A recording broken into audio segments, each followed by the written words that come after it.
Alright, hello everybody. We are back with some more Katawa Shoujo.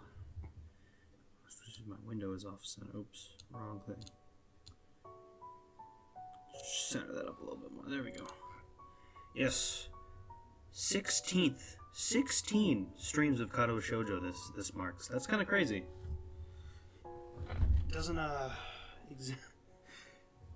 Doesn't even feel like it's been that long, honestly.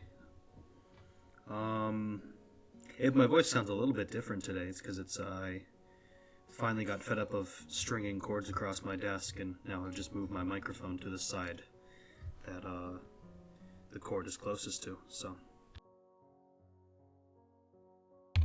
yeah, fun stuff. This stream may get interrupted slightly. I don't know. My new roommate moved in today, and he's not here right now. I don't know where he is, but I mean, it's like almost 11 p.m. I kind of assume if he's not back by now, he's just doing other things tonight, so we'll deal with that as it comes up. Yeah, I realized I didn't have to actually work tomorrow morning, so I was like, absolutely, why not watch the Gopher volleyball game and then stream Katawa Shoujo? So I'll probably not stream tomorrow then, which is fine. If I do stream, it might be like Apex or Bejeweled. That'd be fun to start. Get a nice chill, but I don't have much to talk about. I don't know. What I should actually be doing is going over the recap of last time, which was Act 2 of Shizune's Roots. So, yes, it was the wrap-up to the festival. But then, we had to build up to another festival. This time it was, Tanabata, I believe. Yes, Tanabata. And, so, they a lot of that was spent preparing for it because the student council had to build for that as well. We got a little bit of this scene in particular. We got a little bit of insights into Shizune and how she views things like competition. And then Act 2 at Tanabata, where Misha left early. Oh, that's another important thing that happened in the last talk.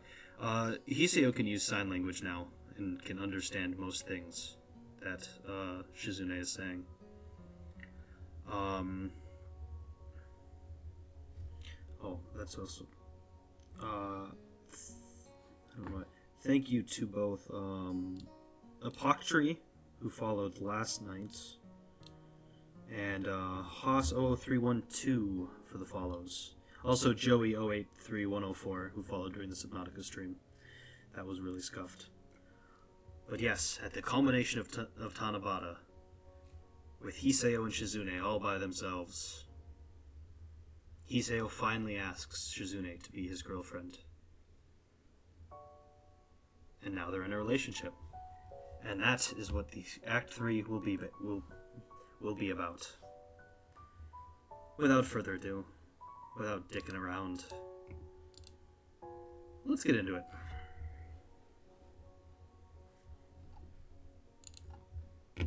Oops.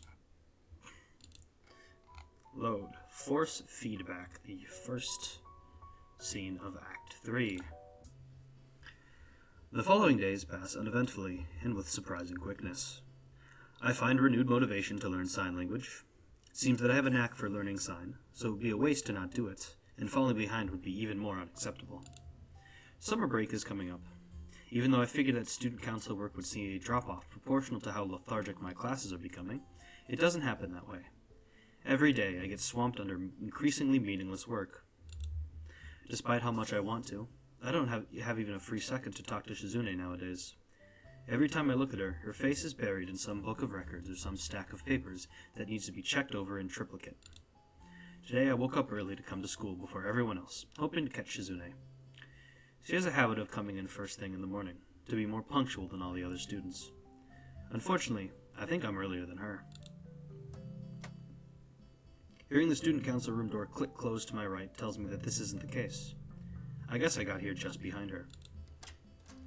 I enter the room and tap Shizune on the shoulder to get her attention. Maybe she expects a conversation, which is why she puts down the carton of orange juice in her hand. Good morning. Where's your better half? We are separate individuals. Thinking about it, they must get that quite a bit. I can think of no other way to explain how ready she was with that answer. You're here early. That's good. You can help me look over some handouts. They're going out later today. I came here specifically so I could see you without having to do work. According to Misha, being early isn't new for you. It's not new for you either. Are you saying you want to race? Shizune adjusts her glasses nonchalantly, a gesture that belies how giddy she is inside about the thought of having someone very petty to take competitively and seriously. Or having something very petty to take competitively and seriously. I think the smaller the matter is, the more it excites her. It's not a race. Do you want to make it a contest? I don't. I almost forget to add the last part, the most important part. Well, that's fine. There's too many days left in the school year. I'd get tired of it anyway. With that, Shizune picks up her juice and finishes it off. I wonder if she's going to try and shoot the empty container into the trash, but she doesn't. In fact, she seems puzzled as to why I seem so disappointed.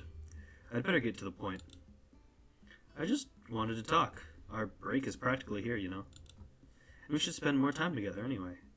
I was thinking we could do that over the summer. Shizune's face turns as red as mine must be, and she starts adjusting her glasses flustered. What an all-purpose gesture. She taps her fingers together in thought, considering her next words carefully. You mean like a date? Just because we're going out somewhere that instantly makes it a date? It's not. I want it to be a date. Then it is one.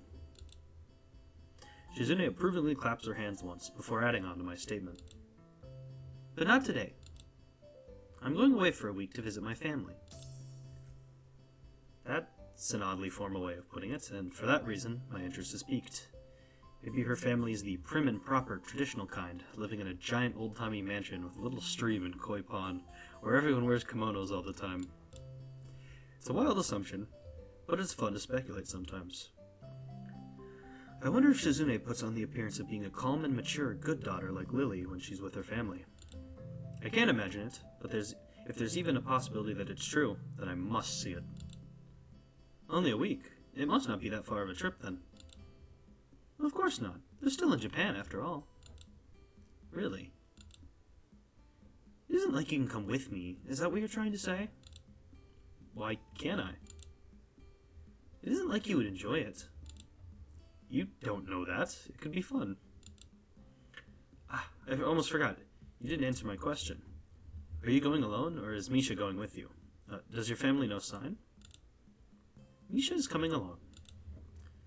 The part of the question left unanswered is the most telling. If Shizune's family can't communicate with her, I have to wonder what her childhood was like.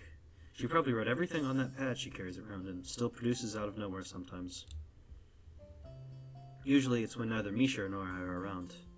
I can notice her from far away when she pulls it out like a last resort, grimacing the whole time. If Misha's going, then I'm going too. Then I'm going to go too. Do you like Misha? It's the principle of the thing. I entertain the notion that Shizune might actually be jealous, but I doubt it. She usually wears her emotions pretty plainly on her face, and I don't see anything that would support my theory right now. I think you're just bored. That's okay, though. Alright, we'll all go together. It's what I hoped for in the first place. You can't skip out on student council day to pack your bags, just because you're coming with us on such short notice. It's no excuse. It's okay, I hardly have anything to pack anyway. Shizune pauses, tinting her fingers thoughtfully. You must have come to this school on very short notice. Oh. It could be that she's thinking back to the time when she and Misha unexpectedly shoved themselves into my room and caught a glimpse of all my medicines. That was an awkward moment I'd like to forget, and I don't like revisiting it. The way she tiptoes around the issue even now only makes me more uncomfortable.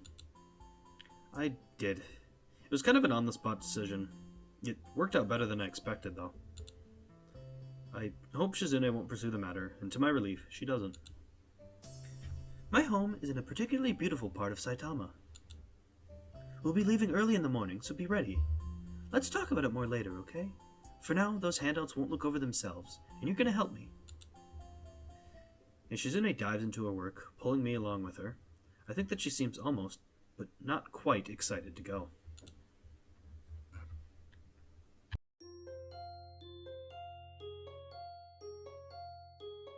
So, isn't that exciting? We get to meet Shizune's family. One second.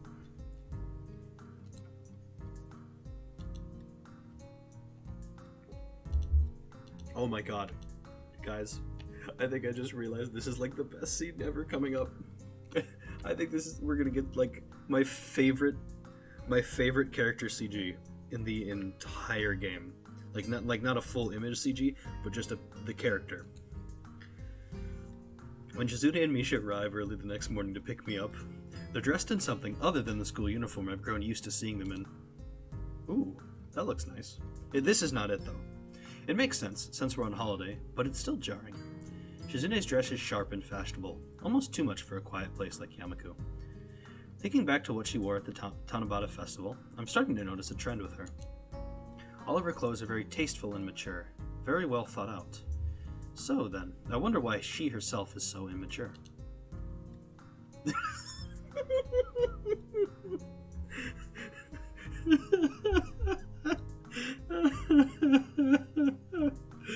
Oh my god.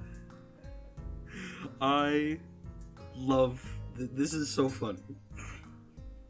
This is one of my favorite jokes in the entire game. The absolute entire game. Oh, it is... just the photo of Misha in a fucking Bush Cheney 2004 shirt.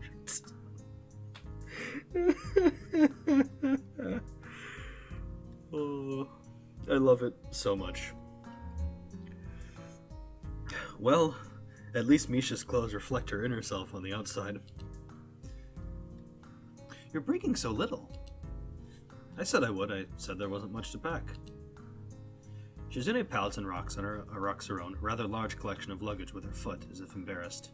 Misha only has one suitcase with her, but it's almost larger than she is. She looks self-conscious about it as well. God, that suitcase is as big as a compact car. The pea green color is unsettling, too. It's like something used to transport bodies. The way they look right now makes me want to tease them a little. It's bad luck for you and Misha, isn't it? Having to carry those huge bags? Gotta pack light next time, like me. Everything fits into one little suitcase. Like James Bond. Yes, exactly like James Bond. Shizune gently tugs at her glasses in concentration. We should split the amount we carry equally. Wow, that's a great idea, Shi-chan. What? No. It would benefit us all. Yep. I'm gonna have to say no. You're outvoted. That was Misha's voice, but whatever. She almost lunges forth as she signs it. Terrifying. Well, I was just kidding. I don't mind carrying a few extra. I just thought it would be fun to mess with you both. But if you're gonna try and make me carry it all, I was gonna ride that giant green case down the mountain like a sled. That seems to make Shizune laugh, and she holds a hand up to her mouth to hold it back. It's like she's hiding it. I wonder if she can laugh. If not, that might be why she does that. That kind of makes me feel sad. With that taken care of, we head for the train station, and a very uneventful ride follows. Shizune and Misha manage to fall asleep almost instantly, but I find myself unable to. That's never happened before. Maybe it's my medication. When we arrive at Shizune's house, it's quite a bit larger than I'd envisioned it would be. I don't think huge would be much of an overstatement. You live in a mansion? Also, I realized I completely forgot to pull up my guide. Not that it's gonna matter for this route. or for this act, but it's the principle of things, you know. Because yes, we still have just one choice. You live in a mansion? Shizune indignantly stands up on her tiptoes so that we're at an eye level, and frowns deeply, having had my comment translated to her by Misha. It's as if she's saying, how can you even suggest such a thing? This is just a normal house. Nothing as ostentatious as a mansion. I believe our definition of those terms are quite different then. Hee-chan, are you surprised? Do you want me to point out where you'll be staying? I think we have a guest room, but I'm not sure if we have two. I'll check. My Shizune voice is failing me right now. It's no problem though, Hee-chan. Shi-chan and I can share a room if we have one. If we have to. Well, unless hers is being used for something else now. Not sure. I'm starting to think Shizune doesn't spend a lot of time at home. Before I can make a joke of it at her expense, Shizune vanishes into the house, and Misha goes with her, leaving me alone on the grounds. I don't want to follow them inside just yet.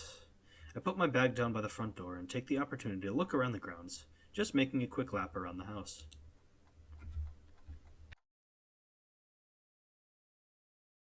Oh, I have to remember his voice. Even though it takes just a few minutes, when I get back, the first thing I notice is that my bag is gone, and a tiny girl is in its place. She looks a lot like Shizune, although Shizune wouldn't wear red shorts and star and moon stockings.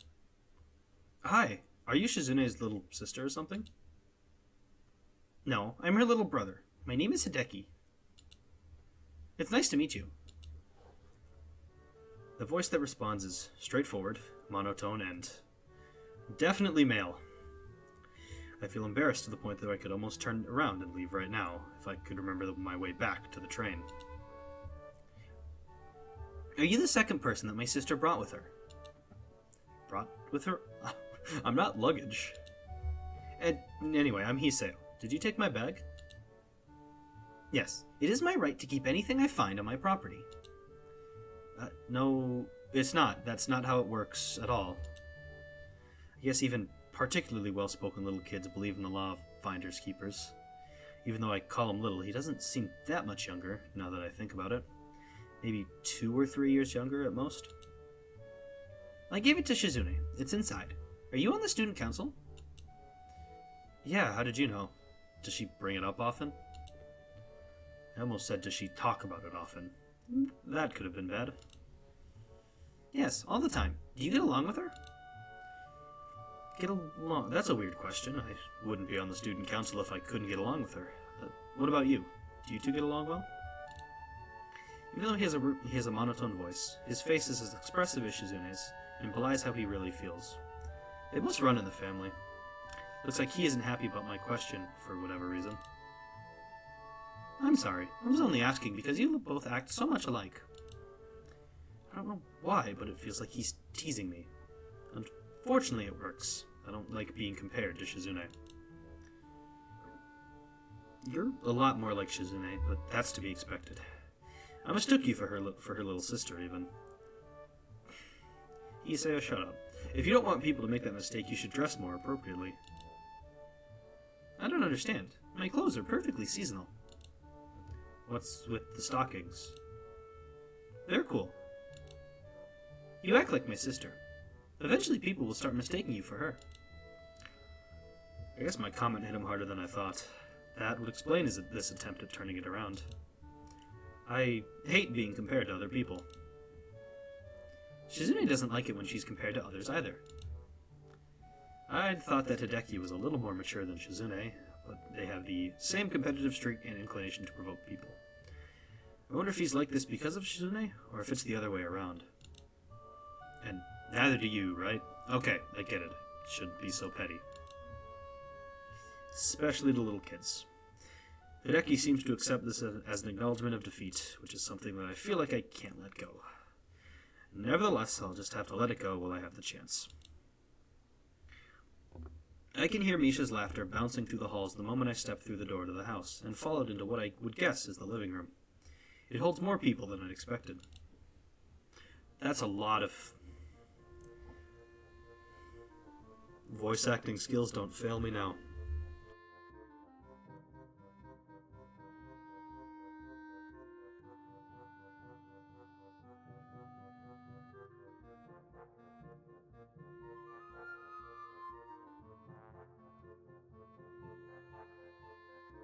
Sorry, I had to adjust my microphone.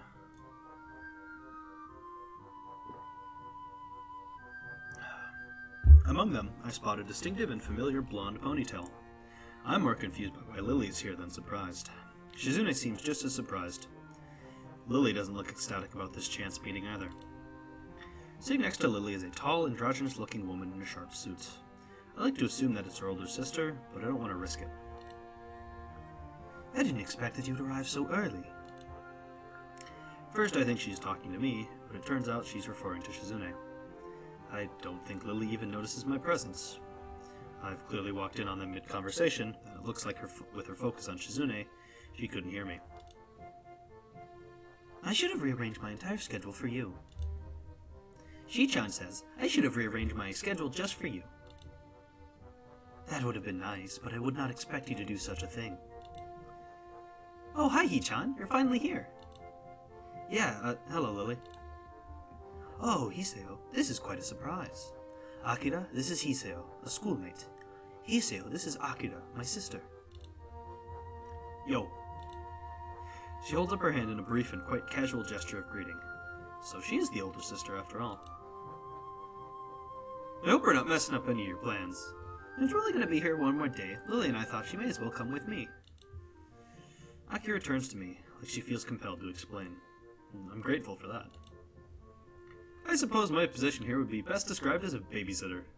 I can't do an Akira. Losing my Akira voice. Akira ruffles Hideki's hair as he carries on with his pastime of looking displeased. That is demeaning. Really? Maybe I'll change my title once you get a few more years on you. Or at least a few centimeters. They make an interesting pair, although Akira looks more like a lawyer than a babysitter. Still not really sure why both she and Lily are here, though. Taking a glance around the room, there are tennis rackets, golf clubs, and even a stack of fishing poles and tackle boxes secreted here and there. Behind every chair, in every corner, and under every table, there is some piece of outdoor hobbyist equipment. I pick up one of the fishing rods and play with it. This is a nice house. Shizune, it looks like your dad has a lot of hobbies. For a moment, I forget to sign what I say, but Misha's already in the process of interpreting what I said for her. I'm still a little impressed at how automatic interpreting is for Misha. Do you fish? No, I don't know how. I kind of want to learn, as I heard it's relaxing. There's a river only a short drive away. My family knows how to fish. If you want, we could go there sometime. You and Hideki can fish? I didn't expect people your age to know, considering it's always seemed like a hobby for old men. You know, Lily is great at cooking. We had some fresh fish. It's not hard to follow Akira's train of thought. If you want to eat fish, we could go to the store. Lily's voice sounds slightly more authoritative than usual. She really doesn't seem to share her sister's enthusiasm for the idea. It's more fun to go fishing. We could even make it like a game and try to see who catches the biggest one. That could be exciting, right? Yeah. Hee-chan, what do you think? It sounds fun, doesn't it? Yeah, it definitely could be. Sounds like a plan. I don't know how to fish either, so now's as good a time as any to learn. Her eyes shift towards Lily, who remains unmoved. This sours Akira's smile a bit. It makes me wonder why Lily's being so obstinate about this. I don't think we have enough fishing equipment for everyone. We can take turns. It'll be a team battle. What is she saying? We can take turns. She also wants to make it a contest. Come on, Lily. We may as well make the most of it. So this is going to be a competition to see who can catch the biggest fish. Or the most. It looks like the older sister understands better, as always. Shi-chan says that she supposes Lily would prefer to go to the store, right? It's much less work, so it's natural that she would. Going fishing would be more fun, though, and save money. Akira, you have the right idea. Akira gives a gracious, if slightly stilted smile. Shizune's praise wasn't her goal, after all. Isn't the river quite far away? I don't think it's that far. I can drive if we have to. I'm okay with it, as long as you catch something. Can your car fit this many people? And a whole lot of fishing gear on top of that? She purses her lips as her fingers subtly move, counting up the amount of passengers and the required cargo. We're going to be taking me, Shizune, Misha, Lily, Akira, and Hideki. 6 people. Damn, my car can only take 5. Actually, if Hideki sat on my lap, we could... I'm not sitting on your lap. Aww. Shichan says that her father's car would be big enough. What, the Fuga? If he doesn't mind me using it, I guess we have no other choice. Feels kind of bad forsaking my car, considering I won't have it for much longer. Despite Lily's obstinacy and Hideki's questions of whether or not we'd prefer to eat first than bet on a fish dinner that might fail to ever materialize, there's no way to dissuade Akira and Shizune as they agree on the transport plan. Oh, this is a good CG. I don't know why Akira's wearing the white uniform when she had the black suit on in the CG, but that's not for me to quit. My expectations of a somewhat relaxing drive through the countryside are fulfilled. Akira's driving is as smooth and peaceful as the surroundings, to the point where Misha falls asleep during the trip. I thought this trip would have been rather too slow-paced for Shizune's liking, but she seems to genuinely enjoy it. Even with Hideki awkwardly sandwiched between her and the door, she just keeps looking out of the window and smiling. The area surrounding the river is quite beautiful. Akira and Shizune head off for the river so quickly that we have no choice but to chase them. We'd be left in the dust otherwise. I can see Hideki and Lily are just humoring their siblings, Lily being the more unenthusiastic of the two. Misha seems as happy as ever, though. Looks like she managed to latch onto some of Shizune and Akira's excitement. As for myself, I'd rather eat now, but the thought of fresh fish prepared by Lily is appealing. The river is larger than I'd imagined, although very scenic and peaceful. Other than a small pier apparently built just to fish off of, this place looks untouched by civilization. It makes me realize how much greenery I've seen lately. Shizune pulls Misha away so that they can explain how to fish to Akira.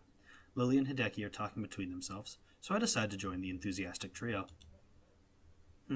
So which one of these lures should I use then? Can I use this cute little one?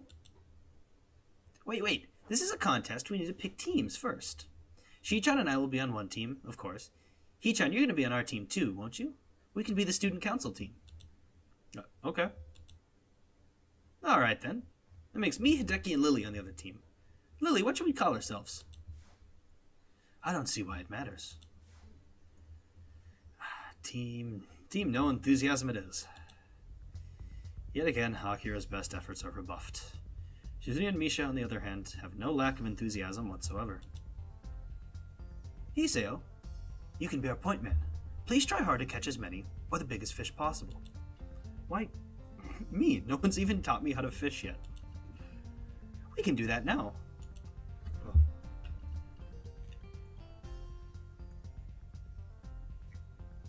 All of these character voices are ruining me right now. After a quick tutorial, Shizune immediately tries to draw us into a discussion about the strategy in a tag team fishing competition. Somehow, competition doesn't seem particularly applicable to a sport where you spend hours sitting down and hoping a fish bites a worm. It looks like Hideki got stuck with a spare rod. You know it's just a string tied to a bamboo pole, right? That means when deciding the order, you should go against him. What? Why me?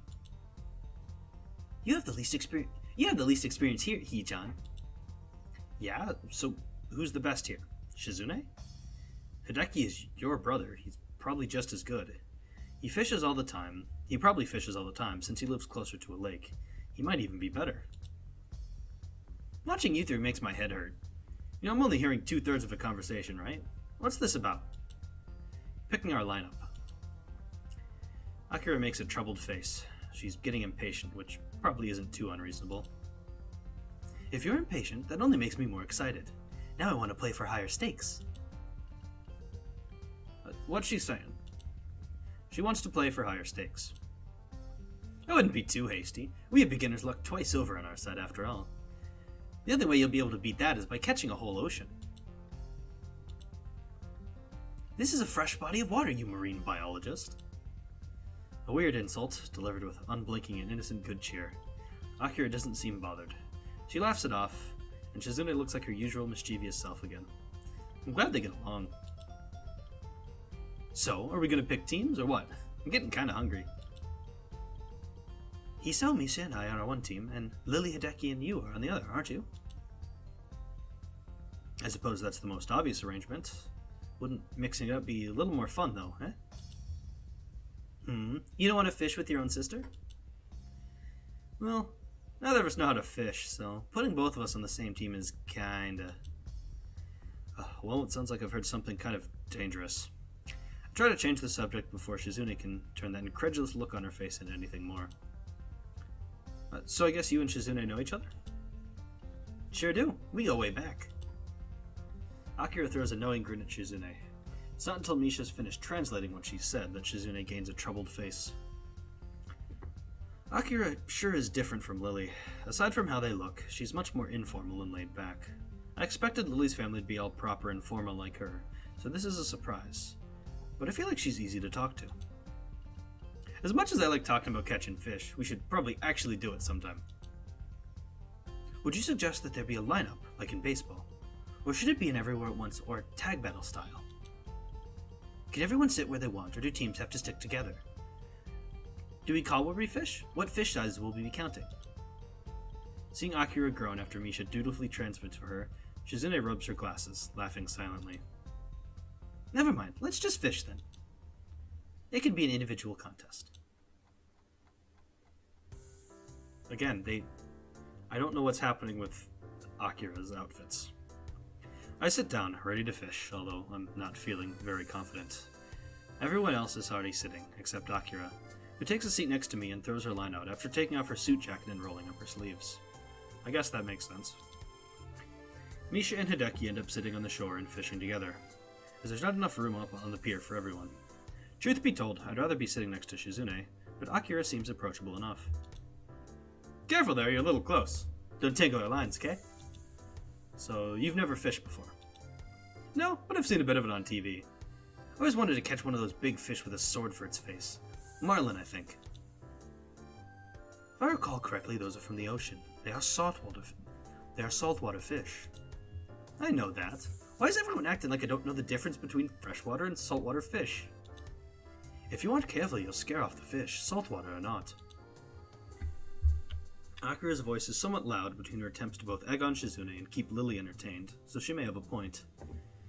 My line doesn't seem to be picking up anything, but I don't know how much of that is down to Akira. Shizune does her best to relax in the sun, and pulls the look off very well, but I can tell that she'd be slightly... oh my god. But I can tell that she'd be slightly put off by not knowing what's being talked about. Not having Misha around can be a real problem. Iseo, what's the score so far? Are we winning? I hope we are, given that I've entrusted you with our team's success. I managed to do some awkward sounding with creative placement of my rod. It's probably close to being gibberish in spoken terms. You're like, right there, can't you tell? Disappointing, you let yourself get distracted. You have to stay focused. Should have known. Well, it's 0-0 in any case. Akira chuckles, although it's clear that really took the wind out of her sails.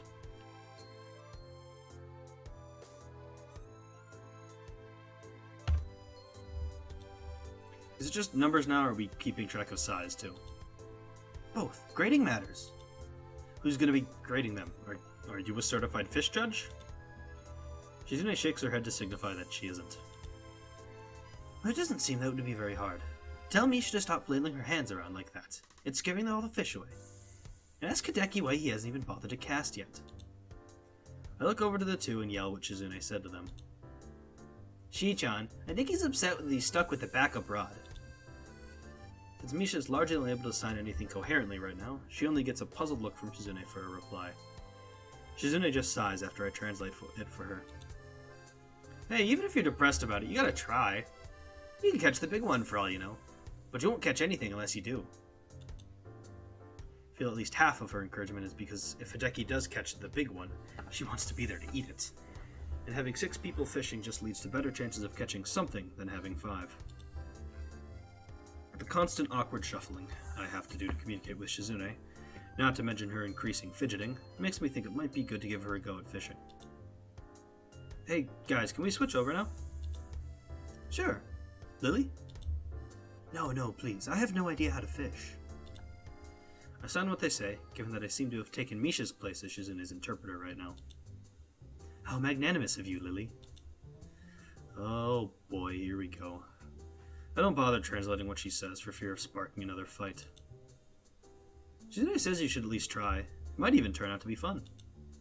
Very well. Akira, how do you use this? It's pretty simple. I wonder how ethical it is to purposely completely change what Shizune said like that. At least it paid off. I think I understand. What bait do you think would be the best to use? I'd prefer something that won't hurt the fish too much. If you're putting a hook through their mouth, I don't think the bait is going to hurt them much more. And letting it go? No, don't do that. But if it isn't big, there's little point in killing it. With my hands freed, it's much easier for me to interpret what everyone's saying. Now Shizune's the one that has to deal with her hands being full, but she seems to take it in her stride. That's so arrogant. Okay, I'll only reel the big ones too, from now on. What's she saying? Akira just sighs after I interpret for her. No, I don't like that only. You know, a fish is a fish, and you take what you can get. Unfortunately, Shizune can't hear her, and Lily doesn't seem to be paying much attention now. Lily's taking to fishing easy. It is a surprisingly... my mouth. Apparently it's raining again. It's a very relaxed activity, after all. It isn't long before they both catch a fish, and surprisingly, Lily is just as interested in which is the bigger of the fish, which is the bigger of the two as Shizune is. As the hours pass, it seems like they're even starting to have fun. At the end of the day, we have several good-sized fish between us. Even Hideki and Misha managed to catch one. No one brings up that we were competing to see who could catch more. I don't think it matters to anyone anymore. Shizune and Misha are talking between themselves some distance away, and Lily and Hideki are doing the same. I decided to take advantage of the quiet moment to talk with Akira. Lily and Shizune got on well today. They didn't expect it after seeing how they act towards each other in school. She gives an amused snort. It looks like she doesn't take their feuding as seriously as I do. They've got their reasons. Lily and I are going away for a while tomorrow, so we thought we'd just pop by. In the end, I'm glad we did. After a brief silence, she stretches loudly and then claps her hands to get everyone's attention. Well, that looks like enough to feed everyone. We should be getting back now. I just can't do a voice for Akira. I'm glad this is like all I have to do. Lily nods but then hesitates. Even with her face clouding a bit, she still looks to be in a better mood than this morning. Akira really seemed to know how to handle her, and diffused her antipathy towards Shizune pretty well. Today's sketch looks delicious. Kinda wish I had some soy sauce so I could just eat it now. I thought you wanted me to cook it. You don't think eating it raw would be okay? Despite Akira's protests, or joking, as I can't tell which, we decided to wait at least cook the fish before eating it. It's already become pretty late while we were out. By the time we arrive back at Shizune's house, it's a good time for dinner. Hey! That was fun, wasn't it? Fishing would be fun.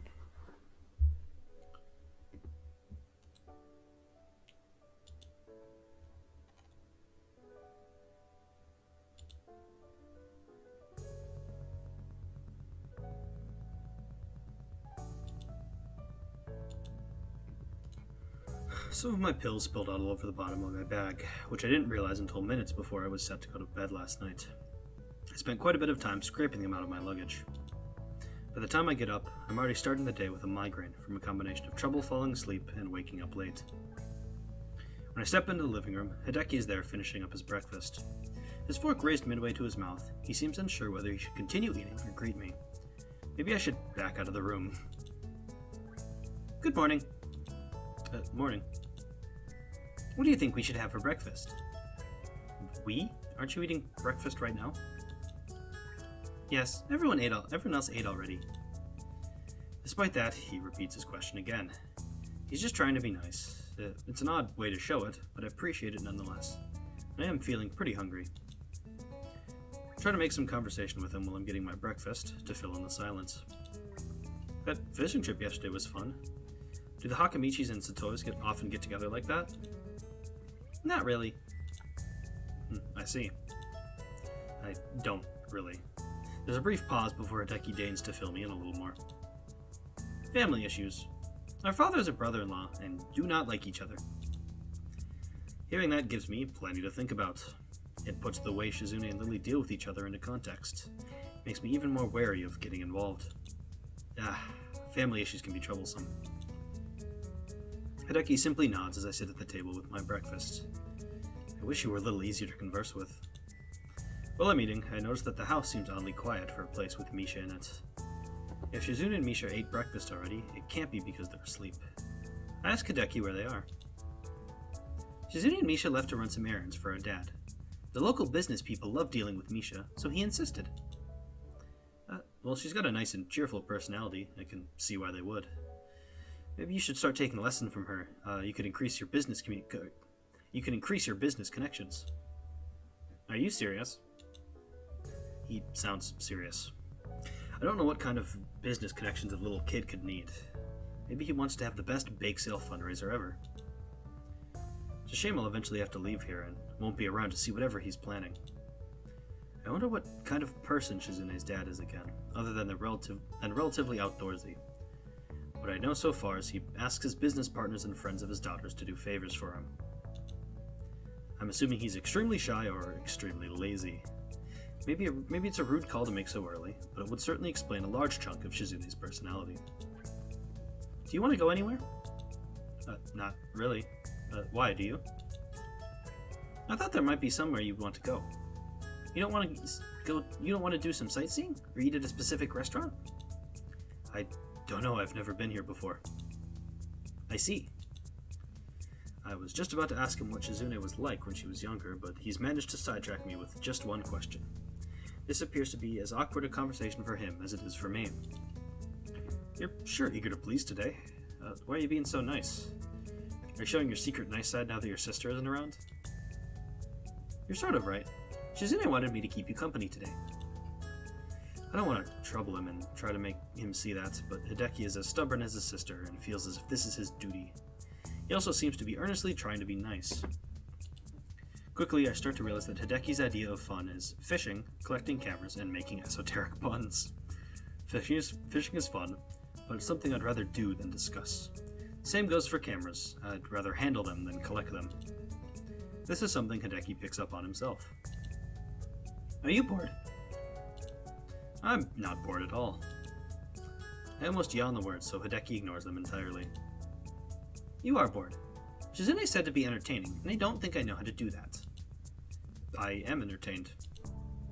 You don't sound entertained. I am. Why do you yell? I hope you don't yell so much around Shizune. It's hard to tell if he's joking. Either way, I'm a bit surprised. I try to play it off and change the subject. Do you just collect cameras, or are you into photography too? Not really. If I did, there would be more photos in this house than there currently are. What is there to take pictures of? I don't know. Birds, architecture, one of those cool restaurants you were talking about? I thought the city had tons of cool stuff. How can you live in a place with so much to do and do nothing? I thought you didn't know what there was to do here. Suddenly you have many ideas and an authority on how interesting it is. You're like our board of tourism. Do you want to go watch birds or buildings?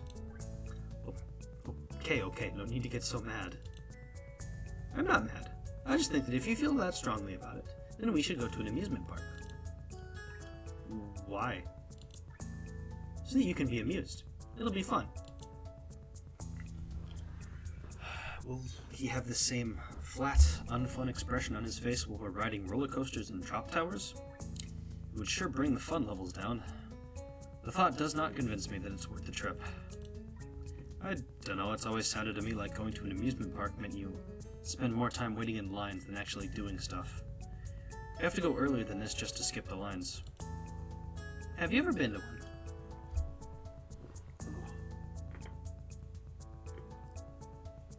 Oh.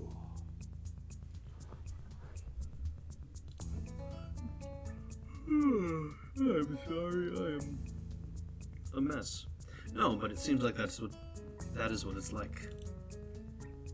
Fine, what about a regular park? There's one nearby that Shizune likes going to. Maybe she'll be there, and I can unload you onto her. What do you mean unload? I'm not luggage. You don't want to go to an amusement park. I don't know what to do. Looks like as though I've hurt his feelings by refusing to go with him. I'm already rationalizing my decision. I don't like waiting in lines. It would be too much like a date. I'd rather go with Shizune. It would be too tiring. It's nothing personal, it's just that I kind of wanted Shizune to show me around town instead. And I don't think that, with my condition, going to an amusement park would be such a hot idea. The park is close enough that their property could almost be considered an extension of it. Both it and Shizune's backyard look about the same, except that the park has benches and more people. That said, it's quite nice. There are even people out walking their dogs, and children flying kites that can be seen lazily drifting back and forth over trees in the distance. I could sit here in a relaxing and scenic place like this forever. Hideki, on the other hand, looks like he's extremely bored. I want to poke him to see if he's still alive. But would he react either way? Are you bored? No. Are you going to jog or play frisbee with dogs like everyone else? Is that what people do in parks? Well, you go to parks to get back to nature and enjoy the atmosphere. That's why you jog in the park, instead of just on the sidewalk or something. You can jog anywhere. I can't believe I'm having this conversation. How can you not know this? You shouldn't have brought that up. It's too weird. Haven't you heard of children should be seen not... What is this? This dialogue feels like stilted. Yes. I lied. I'm bored. Would you like to play a game? I groan audibly enough to hope that he understands I don't want to. He doesn't care. In fact, he's already toying with a deck of playing cards. Why are you upset? That's why we're here. I thought we were here to look for Shizune. Exactly. That is why we should play a game. It's a Shizune trap. You can trap anything, including people. If we compete against each other in the spirit of competition, in a sportsmanly manner, she will be drawn here to challenge the winner like a shark. Then I will defeat her like a safari hunter. Then take a photo of the award ceremony. Sharks do not go around challenging people to games of chance like dojo breakers. When did you bring that camera? And anyway, no, I get enough games hanging out with your sister. No, come on, it'll be fun. We can play chess. Please no. Besides, playing chess in the park is something old people do, like fishing. You're gonna get old too fast if you keep doing all this old man stuff. Hideki phrases like I've suddenly started speaking a foreign language. Maybe I've offended him again. Maybe he's secretly 50 years old and is just aged incredibly well. Him being Shizune's brother could be a cover story. What about checkers? Or Go? Or even backgammon is fine, even though I don't like it. If board games aren't your thing, we can play card games. Anything other than 7-card, because it's for wimps. Are you afraid that you'll lose? If you can beat me, I'll give you candy. Hideki, you're just like Shizune. I'm starting to think this is all a pretense to play games. No, that is not true. You are! I bet that competitive streak is genetic. I'll sell you to science. No one can own a human being. How about I teach you some sign language instead? When Shizune asked me if I wanted to come here, we talked a little, and it seemed like you and your dad don't use sign language. I'm just guessing, but if you don't, I could teach you some. I'm not a master at it, though. I think it might be good for you to move your arms more anyway. He barely moves his arms. Most of the time, they just hang limply at his sides. How unnerving. It's been bothering me that Shizune's entire family apparently doesn't know how to sign. I wonder what she did before she met Misha. Did they just hire translators for her? Did she write out everything on that pad she carries around? The second is the most likely, or she could type it out on a phone.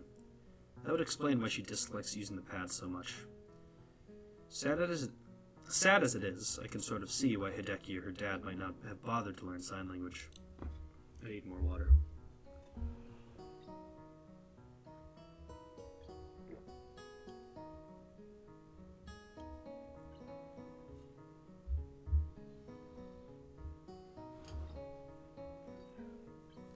It was probably too much of a hassle at the time. It's very easy to think that. From what I've seen so far, though, neither of them hold it against each other or are too badly affected by it. It could be that I'm overthinking the situation. Come on. Well, to be honest, I'm still learning sign language myself. I brought all my books along with me so I can keep up, you know. Still, I can at least teach you the alphabet. It's pretty simple. This is kite. I feel really corny right now. Even more so when Hideki stares back at me blankly as if the entire concept of learning is alien to him. Shizune liked flying kites here as well. This is his attempt to salvage the conversation, and I'm happy to oblige. Fishing and now kites too. Shizune really likes all these relaxing hobbies.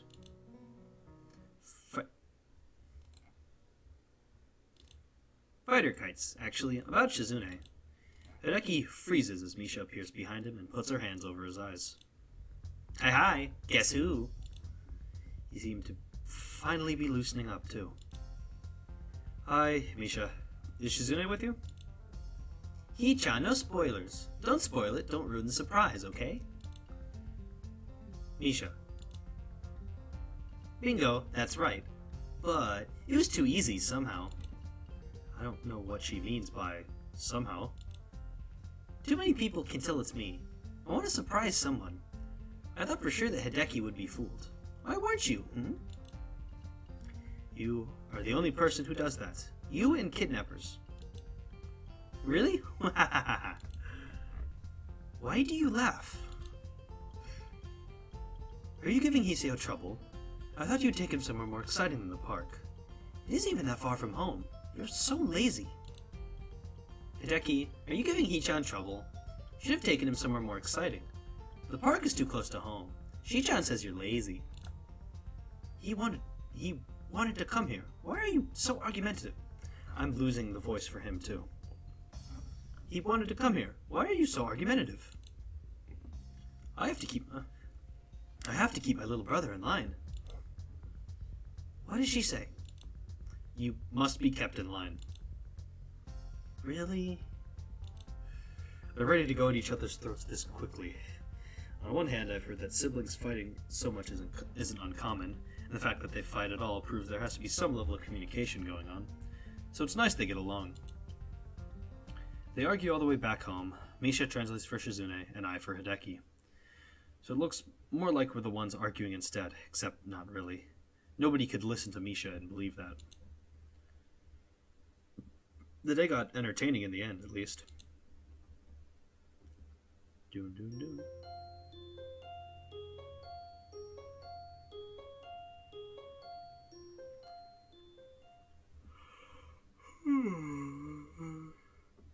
Oh.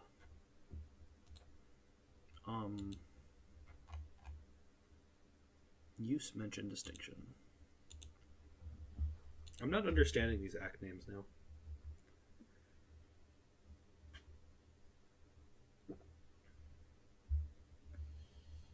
Alright. Despite having only been here for 2 days, it feels like it's been much longer. I wake up feeling more tired than refreshed. Maybe because I've been moving around almost constantly since I got here. Whatever the reason, it's making me get up unusually late each day. I like sleeping in, but it could be inconvenient if it ends up becoming a habit. I can hear a deep male voice shouting loudly in the background. Must be Shizune's dad, or maybe with the size of this place it's creditors. More likely the former, since the yelling doesn't seem angry, just loud. Oh my god, I forgot what Shizune's dad looks like. He's so cool. I gotta think of a great voice for him. He has a fucking sword! He has a sword! Shizune, Misha, and Hideki are sitting in the living room, having a one-sided conversation with a giant bear man who alternates between shuffling away food from a plate balanced on his leg and twirling a sword. From what Shizune and Hideki are like, I'd expected their dad to be a very reserved, clean-cut, possibly androgynous person. So I'm pretty surprised. I'm surprised for a while, until he starts talking to me. Hello! You must be Shizune's other friend. Did you have a good night's rest? The guest rooms are a bit sparse. If there's anything you need, feel free to tell me. Thanks. You must be Shizune's father. It's nice to meet you. I'm Shizune's classmate, Hiseo Nakai. The pleasure is mine. I've wanted to meet you after hearing that I would have a second guest in my house. Unexpected, You hear something like that, and obviously you'd want to see what the person is like. Would you like my business card? He holds up a case full of them for a second, and can see that his name is Jigoro, and that his office hours are from 8 to 6. They also say that he's a consultant. What a prepared guy, carrying his card case around in his own home. We're just sitting down to a slightly late lunch. You're just in time to join us. Good. Pick a place to sit down, and I'll bring you a plate. I hope you don't mind eating bear liver. I thought that bear liver was toxic. Either way, the thought of eating a bear liver doesn't appeal to me, other than for the ability to tell people I've eaten bear liver. Suppose it wouldn't hurt to try it, but Shizune's dad merely laughs. I'm just making a joke. Though maybe it wouldn't be such a bad idea to cook up some bear livers for your kids. They'll make you strong. We're actually having omelets. I'll make you one right now. Is that unusual for you, having an omelet for lunch? Very unusual. No, not at all. Jigoro vanishes to where the kitchen must be. I'm surprised that despite living in this place, he has to cook my lunch. Maybe he only cooks because he likes to. My steaming plate of food is done in a very short time. It smells really good. Are you the student council like Shizune? Is the student council that busy that Shizune has to drag her friends along with her everywhere she goes? Sometimes a vacation is just a vacation. You're right about the student council part. I think we're just here for fun, though. I see. Is that right? When I was young, our student councils had so much work that I don't think we could have afforded going on vacation. It must be nice having so much free time. Should give you plenty of time to think about your future. I do not like the direction this discussion is taking, and start thinking about how to avoid it. Have you thought about that? About what you want to do? No, I haven't given it much thought recently. What do you do, if you don't mind me asking? It must be something pretty cool if it can get you a house like this. Why do you want to know that? Children aren't interested in business. What business of yours is my business? Suspicious. Are you some kind of tax man, boy? I guess he really does not like being asked questions. Hee-chan isn't a tax collector's boy, I think. Hee-chan, what do your parents do? You never told us. You, be quiet. Don't interrupt me. I hate being interrupted. Rude.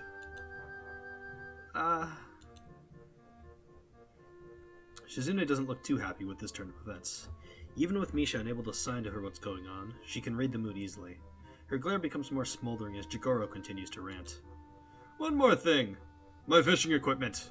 I came home and it was just in a big pile in the corner. Rods just stacked haphazardly on top of tackle. That was me. I can't remember if it actually was him. If it wasn't, I appreciate that he's willing to take one for the team. It doesn't matter because Jigoro ignores him without skipping a beat. Well, anyway, I'm glad that my fishing equipment can provide so much entertainment for my daughter's friends. Did not even tell me you were going to be using them. These are expensive, custom-made poles. Not for dilettantes. I suddenly become aware of the eggshell fragment in my omelet. Is he just a bad cook? Does he eat them for the calcium? Were they purposely added there to give me even more discomfort? Though confused, I'm not as unnerved as I think I would normally be. Then again, my life has been pretty strange lately, and I keep running to all sorts of different people. Nothing surprises me anymore. Didn't even properly clean them after use. Terrible! Do you even know how to fish? Unlikely. There are not enough poles here for all of you. How does that work? Did you all share? One person baits the hook and another casts. 2 people to reel? Incompetent! Well, 6 of us went, so we couldn't all do it at the same time. First it was just me, Akira, Hideki, and Misha. Stop talking! That sounds unspeakably dirty. I've had enough of your filth. How vulgar.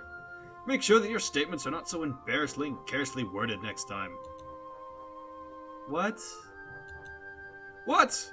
You are so disrespectful. Amazing. Are all delinquent types like this? Even the way you dress shows flippant disregard for authority. Sweater vest. Disgraceful. Delinquent? I'm on the student council. I'm hurt by his comment on my sweater vest, especially when it's coming from a guy in such a tacky shirt.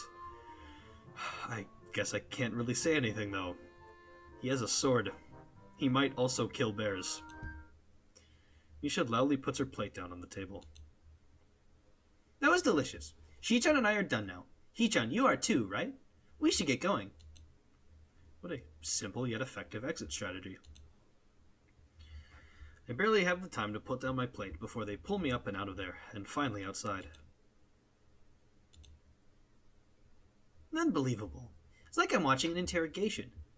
This isn't a cop show. Guests definitely have responsibilities, but hasn't he ever heard of being a gracious host? Really? Misha attempts to sloppily mimic Shizune's angry, chopping gestures as best she can. She has the expression down, too, but the tone of her voice is the same as ever, thus lacking the anger necessary to bring it all together.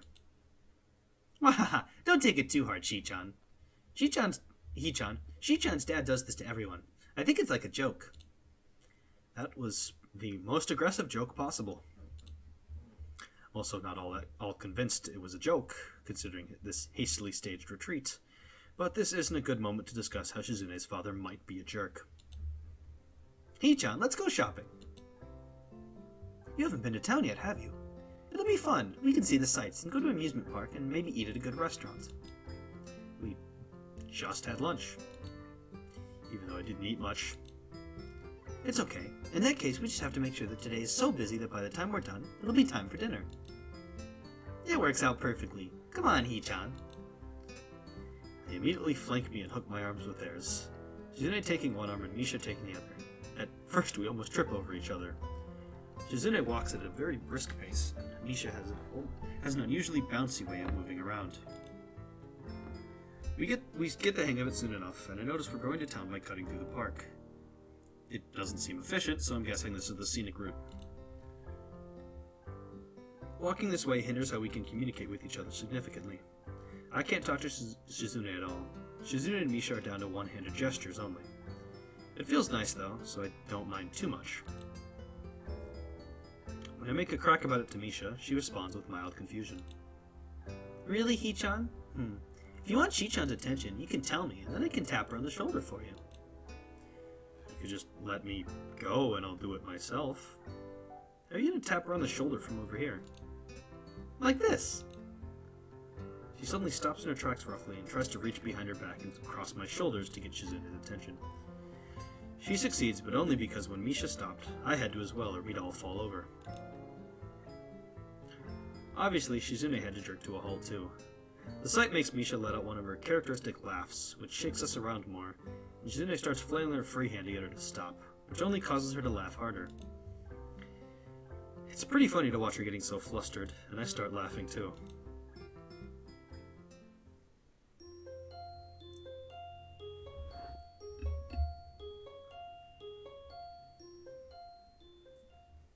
If you couldn't tell from that scene with Shizune's dad, I am much better at doing those kind of voices than I am doing anything resembling a female voice. Which makes sense. But it's funny. I've been neglecting my sign language studies, so I should probably spend some more time studying up on them. Although I think I've learned a lot just by osmosis. I'm very proud of that, and we'll have to be careful not to brag about it. Most of the books I brought with me aren't manuals on learning sign language, but studies about different signing dialects. I know Shizune has some secret signals with Misha that only the two of them know the meaning of. After seeing a couple of them, this book caught my eye in the school library. Maybe I should incorporate some examples into my own signing, to mess with them, because I'm pretty sure that they have started using their code words more when I started learning sign language. That'll teach them. After a quick break for a shower, I resumed practicing my signing in the guest room mirror. Yesterday, I crashed my fingers against each other pretty hard. It still smarts, and I don't want a repeat of that to happen again. I hear knocking on the door behind me and turn to find Hideki standing inside the doorway, staring at me. How polite of him to knock, but usually you don't open the door first. What are you doing? I'm practicing sign language. How long have you been standing there? I did not see anything. That isn't the point. I don't even know what he means by that. It's not like I was doing something that I would be ashamed to have people see me doing. Although, sign language must look strange to most people, and I've only I'm only used to it from being around Shizune and Misha so much. I'm brushing up on my sign language and reading about it too. Stuff like the history of it, even though they cover it in sign language class. Your school teaches sign language as a class? Yeah, one of the first things they brought up was that it's not very common to do that. I guess we're very international or something. It looks fun. Well, I wouldn't call it fun. If you don't enjoy it, it seems like a lot of work to go through just to talk to my sister. Oh. Sorry, I should press the mute button. Why does everyone keep saying that? Hideki's mouth twitches like he was about to laugh, but he restrains himself. Come to think of it, he hasn't laughed once since I've met him. I could take it as a compliment that he doesn't laugh at me, but I'm curious to see it. Laugh. Why? It was the fastest and most direct way I could think of towards accomplishing my goal. Can you teach me sign language? I'm losing the Hideki voice still. He says it plainly, but his body language is nervous, showing that he clearly needs to put some effort in to ask. I guess Hideki likes his sister after all. I think Misha is a lot more approachable though, so I wonder why he didn't ask her. Secretly, I'm shouting yes inside. I had thought he wanted to learn sign language and even brought it up, but he had evaded the subject skillfully. Turns out I was right after all. I don't really know why this makes me so pleased. Sure. But now that I think about it, I'm not a sign language teacher. I don't even know where to start. In a class, I'd be learning stuff gradually over a week. Does Hideki expect me to teach him anything usable in a one-day crash course? My teacher spent a couple days just giving the history of sign language. I decided to start off with that, to buy some time while I figured how I can segue it into the hard stuff. 5 minutes in, Hideki raises his hand. I don't understand what you're doing. Well, you can't just jump into teaching, you know? You have to ease into it. It's like when you go swimming. You don't just jump in the lake like in some movie. I don't swim. It's like if scientists managed to create a process to suck out all the hyperactive, infuriating, and childish qualities of a small child, and then implant them into the dad, creating a raging jerk dad and leaving behind Hideki. I begin to feel claustrophobic, despite the fact that the guest room is 3 times bigger than my dorm room, and there's just the 2 of us in here. It's all in my head, I know it, and I don't care. I still used it as an excuse to move the lesson outside. It's a lot easier to concentrate out here. Even the precious few seconds it took to relocate managed to allow me to sort out my thoughts. There were no questions during this time. Hideki can't seem to talk and walk at the same time. Eventually, however, I start to realize that if I'm going to teach him anything, I have to keep the lesson constantly moving. The second there's an opening for it, I'll ask a question, which will lead to more questions. Then there's no end to it.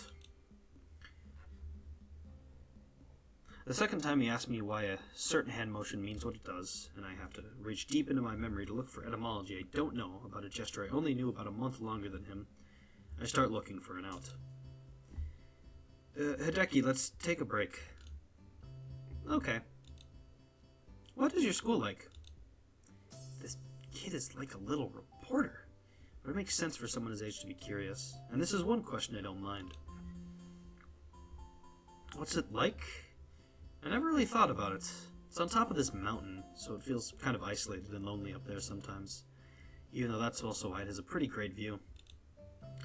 The students there are interesting. Actually, I felt bad at first. You know what kind of school it is, right? Yes. I felt bad because I didn't want to go there. I don't even remember exactly what I was thinking at the time. Probably it was something like, a school for crippled people would be a depressing place. They were telling me to go be forgotten there. Then, everyone there was just living their lives, for the most part. So I felt even worse. It wasn't different at all. So I felt like kind of a jerk. Shizune was the first person I met. She's in most of my classes. Misha too. They're always together. I guess the school is accommodating enough to pair them up as much as possible. There's this girl in my class, Hanako, who I feel bad for. She has these burns and seems to have a complex about them. But I think she looks fine. She's a cute girl, and friends with Lily too. You know Lily, right? Does she bring up Hanako? Yes, sometimes. I'm trying to remember who else is interesting. We have a little track star ace who runs on these prosthetics. There's this one girl, Rin, who doesn't have arms, but she's a great painter. All her art has this harsh, alive quality to it. Have you ever been to Yamaku? You've probably seen some of it hanging around. A little weird sometimes. I've always heard that artistic and creative types are like that. That reminds me, the guy who lives across the hall from me is pretty weird too. But he can be interesting at least. You are also interesting. Is that bad? And what's with that tone? What does that even mean? Are you saying I'm weird, Hideki? You talk a lot. My first instinct is to go on the defensive, but the more I think about it, he has a point. That's right, I do talk a lot. I don't think I used to. I think it's probably because of all the time I spent around Shizune and Misha. Talking with them, I get caught up in all their circular logic and just how they do everything. I feel like I'm going to be drowned out, or left behind. My sister can drown you out. Not like she's literally talking over me and stuff, obviously. It's hard to explain. They have more energy than I do.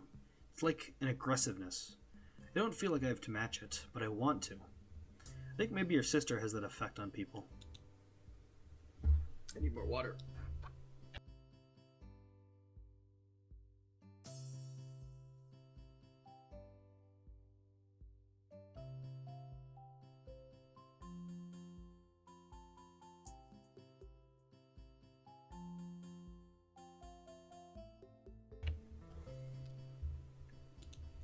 Do you look up to your sister?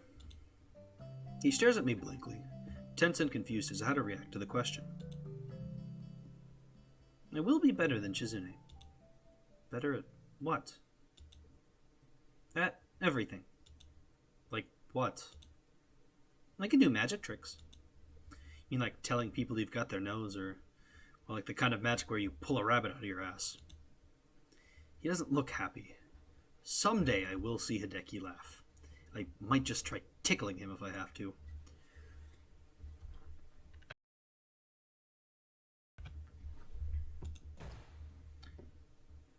Oh god. The back door flies open and Jigoro strides out of it, keeping his back straight and taking giant, slow, regal strides, like either a king or a huge jackass. I try to turn away, using the train of logic that if I can't see him, he can't see me. Unfortunately, it doesn't pan out, and he comes over so fast it's like he's appeared out of the air over my shoulder. Oh ho! What's up here? What are you two doing, flailing your hands around? Playing cat's cradle like a bunch of girls? I'm teaching Hideki some sign language. What about you, Mr. Hakamichi? He narrows his eyes suspiciously, as if he's not used to people being polite to him. I am writing an autobiography of my life and times. And by writing, I mean I am dictating it to my biographer. Unfortunately, she is running late. Unprofessional.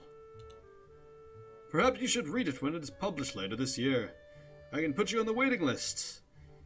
Maybe it'll give you the moral compass you seem to lack in your life and inspire you to stop sucking. It can't be sustainable for him to be so casually insulting to everyone. Though Hideki is likely too detached to even notice. Shizune is deaf, and most of the insults must fly over Misha's head. But surely Akira must have an opinion on this. I try not to think about it. If he's doing this to psych me out, then I have to stay calm, or he wins. He must absolutely, definitely not win. This must be how Shizune feels. How old are you? 46! Doesn't seem old enough to justify writing a biography. I mean, that's not even old. Don't most people start writing their memoirs a lot later than that? Shut up, boy. I'm going to give you advice. Not talk about matters of age with people older than you. You are less than half my age. You have no right to talk about old. I have an ulcer older than you. He should get that checked out. You might have a point, though. He is definitely older than I am. Either way, even if I were the same age, I wouldn't have to explain myself to you, sweater vest. Why do you make that noise? Are you mad? Well, obviously. Good. Your sweater is terrible, and I want to... and I want you to feel bad about it. The burn tells me it's working. I like my sweater. I'm sure you like huffing glue, too. That doesn't make it right. I don't huff glue. Where did you get the impression I do? That is slander. I wonder how Hideki knows what slander is. Maybe Jigoro is a lawyer. I can sort of see that. Yeah, he looks like a fucking Ace Attorney character. That's the fucking thing. He looks like the prosecuting lawyer in an Ace Attorney game. I can sort of see that, although I thought only TV lawyers were this antagonistic. I don't know if I should take the chance and ask if that's his job. He's right, it is slander. Are you a lawyer? I was guessing. I guess based on the fact that you are stupid. It's like how you are assuming I'm a lawyer, except you have no reason to think that. If you want to know what I do so badly, why don't you pre-order my autobiography? Now you are insulting my book, and by extension my entire life. What gives you the right to do that? Arrogant. I'm trying to think how I could make you understand my struggle. Maybe by beating you. With my autobiography. I hope you walk away from the beating having learned a valuable lesson, like not making assumptions. Assault? But he made an assumption, too, that I huffed glue. I consider calling him out on this glaring example of hypocrisy, but I don't think it's worth it. He would probably explain his way out of it by saying, "Shut up, boy." Back in my day, children were seen and not heard. To be an adult meant having experienced many hardships. With even a glance, people could instantly judge a man's character. Childhood only existed to temper you for adulthood. When you look at me, can you not see the catalog of my experiences even at a glance? Maybe? Were you a sword fighter? He could also be Hawaiian. And a werewolf.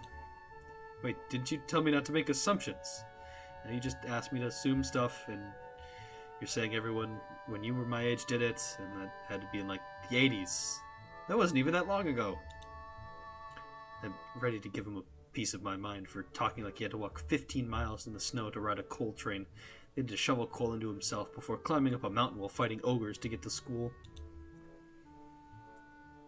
But now that I finally want to fight, Jigoro is happy to have a good thing going, just continuing to ramble about how difficult it was growing up 1 generation ago, twirling his sword like a baton, and stopping occasionally to yawn or check the time. The tardiness of his autobiographer is still foremost in his mind. That means the whole time he's been insulting me, he must have been doing it just to pass the time. To add insult to insult, his watch is also really nice. When I was your age, kids had responsibilities. Not like today. Sickening. No one thinks about the consequences of their actions anymore. They just do whatever they want, thinking no one will hold them accountable since they are young. It's odd that description could fit Shizune and Misha. I thought something similar only yesterday. But it only fits them slightly. Look at yourself, an amoral, directionless, delinquent glue huffer, with a distinct lack of etiquette and absolutely no fashion sense. You are tomorrow's Japan. Disgraceful. Is this the future of this once great country? I know someone you'd get along with well. Don't interrupt! Who? One of your friends? Why would I want to talk to some awful teenager? Have you even been listening? Why are you so rude, boy? Your attitude is not one that will make a lot of friends. I wish he would stop giving me so much advice. Or at least I wish he would give me advice that he would have the decency to adhere to himself. Where have you been? Huh? Not you, idiot!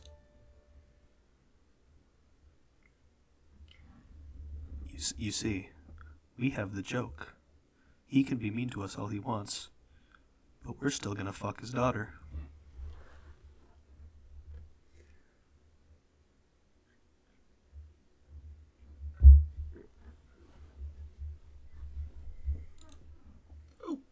Didn't notice you there.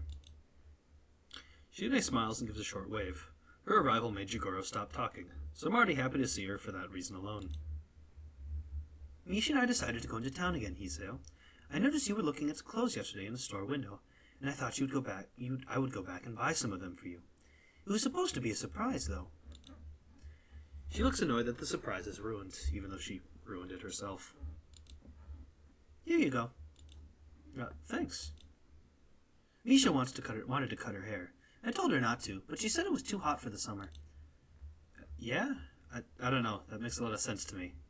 Must be like an oven under there. I want to see it. Where is Misha, anyway? Over here. Hi, Hichan. Hi, Mr. Shichan's father. Hi, Hideki. Oh my god, I forgot about short-hair Misha.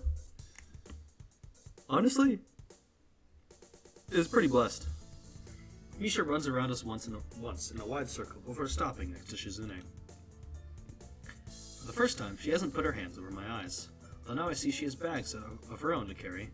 It's not like she could have even if she wanted to, though I'm positive she's tried before. Her meticulously styled curls are gone now, in favor of a much shorter, sportier look. Misha looks even happier than usual, probably because she knows she won't have to wake up at the crack of dawn every morning just to do her hair. What is that haircut? You look like an intern. Your old haircut merely made you look like you were wearing a pink judge wig. Judge to intern is a huge demotion. Hiseo, is he saying something insulting? Tell him not to insult my friends. Don't insult my friends. Which one of you is talking? Both of us. I agree with her. What do you think, Hichan? You should have kept it like it was. Aw. Hichan, you look disappointed. You don't like it either? Well, yeah, I'll admit I kind of liked your old haircut more, but I think this one is nice too. It suits you. Aw, thanks, Hichan. Touching. If you like it so much, maybe you two should trade. You can't trade a haircut. What a shame. Even her old haircut would suit you much more than your current slacker haircut. Awful. As for you... Actually, this is much less garish than your other haircuts. I like it. Ah, really? Thanks, Mr. Shizune's dad. It's Mr. Hakamichi. Talk like a normal person. I don't understand. Okay. I'll call you Mr. Hakamichi. It's like speaking to a slide whistle. Contemptible. Where's my biographer? Hideki? He starts quietly muttering to himself and walks off. I guess a wannabe cranky old man like Jigoro would at the very least be hesitant to yell at girls. Suddenly he doubles back, unable to resist his urge to have the last word. And another thing, you do not have to be so loud. I do not like being shouted at. What? Shouting? I'm not shouting. I can't think of anyone more unqualified to talk about what's garish or to chastise someone else on shouting at people. It's like a parade of hypocrisies and the hits just keep coming. An unusual reaction seems to be taking place.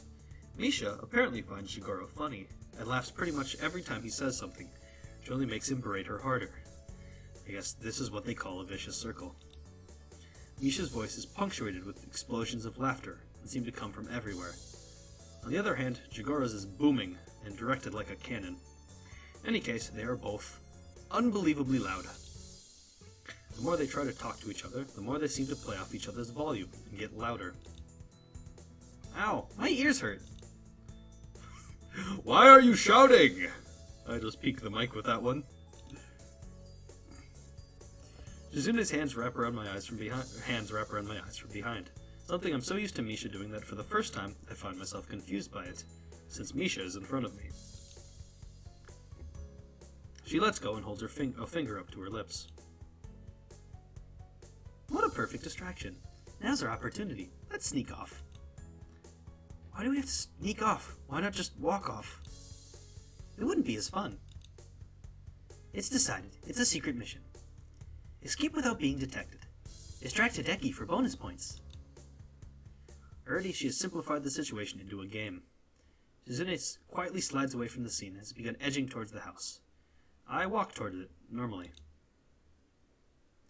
I can't find Shizune at first. Okay, hold on. I need to just test something. I know there's going to be time, but like... Okay. We're good. 8956, got it. Or more, 85. I can't find Shizune at first, but eventually she walks into the main part of the house, sipping a glass of ice water and dangling her glasses back and forth from her free hand. She whips them on as soon as she sees me.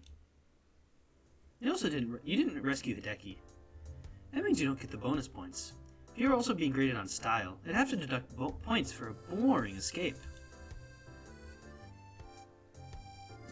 It looked like you wanted to talk to me, but I didn't know I had to be stylish about it. You know, some say that the most stylish people are the ones that don't try too hard to look cool. You're really cool. I wonder how it is I can pick up on her sarcasm so easily, and how hard it might have been for her to learn the concept of sarcasm without being able to hear. I can't imagine it. You seem like you're in a good mood. Well, I guess it isn't really a good mood, it's more that she's very excited. I'm in a bad mood. Setting her drink down, Shizune sits down on the couch.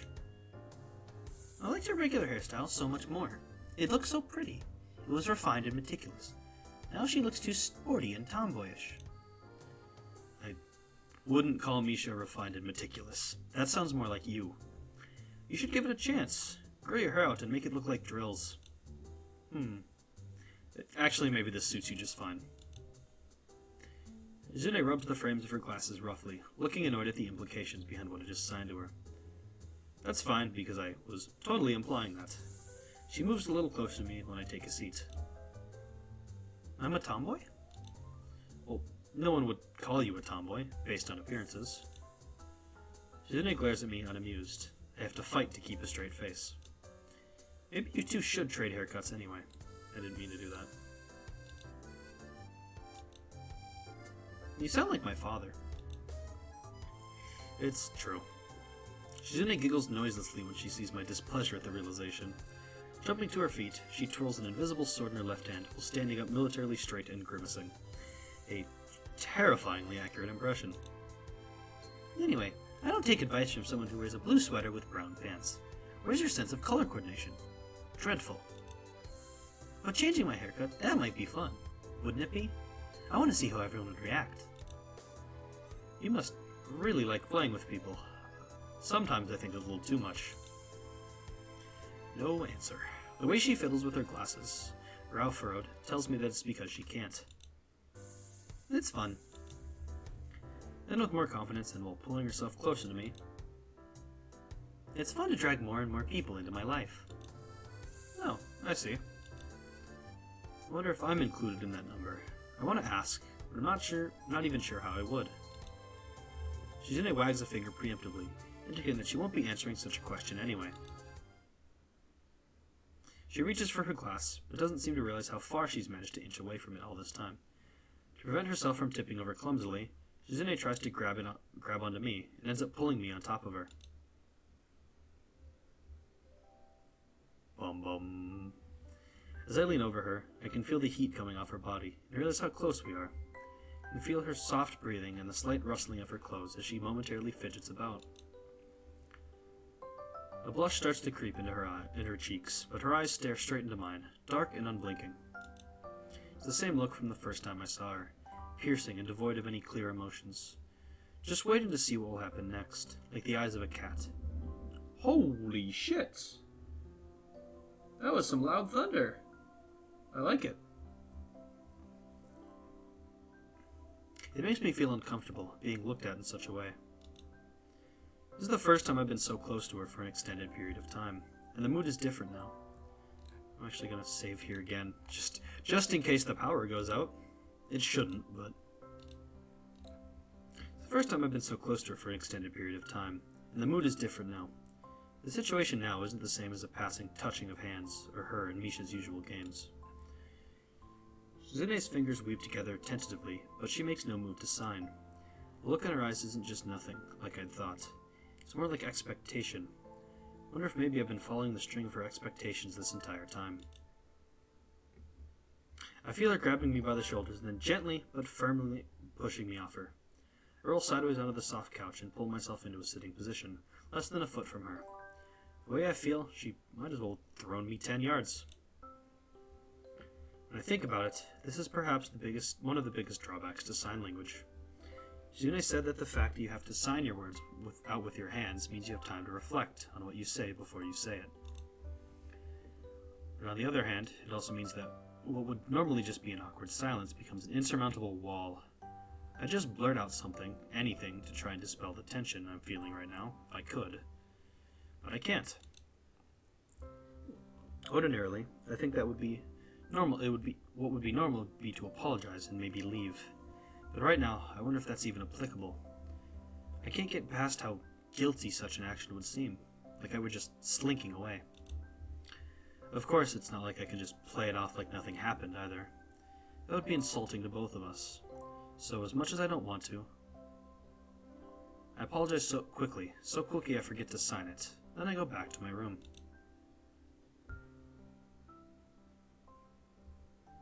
Sighing, I let myself fall backwards into bed. I wish I could just go to sleep right now, but I feel wide awake. Okay, I'm gonna make save right. Make this save again, and I'm gonna make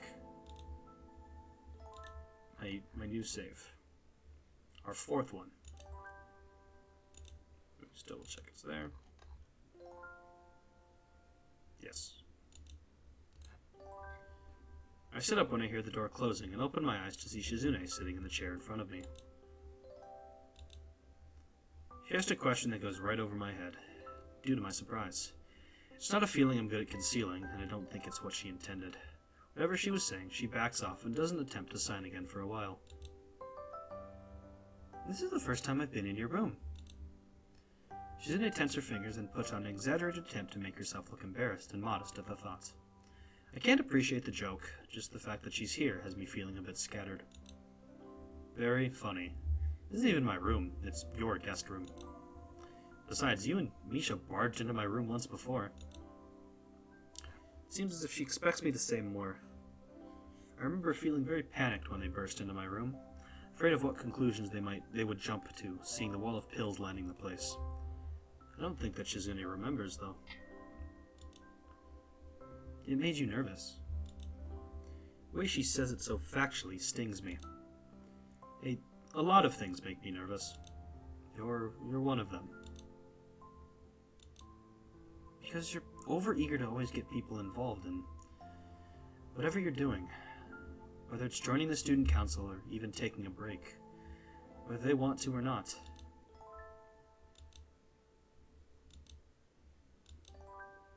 She sounds almost at a crawl, her hands pausing mid-sentence far too much, causing the words to dissipate formlessly before I can even begin to try to understand them. I try not to let on that this is the case. It seems to work, but she looks a little sad, and I regret that I have nothing to say to snap her from the strangely wistful and distant expression that she's wearing. All I can do is wait for her to come out of it. You are right. I want to drag everyone into my life. But lately, I'm no longer sure if it's the right thing to do. I enjoyed you taking me to your favorite restaurant the other night. It's not like that was my favorite restaurant. I have others I like. I might even be able to rank them by number. Really? This chair is so hard. I want to sit on the bed. Motioning to her to go ahead, I wait for her to get off the chair and take her place when she does. Though I didn't intend it to be, she finds it amusing. Close your eyes. Why? It's a surprise.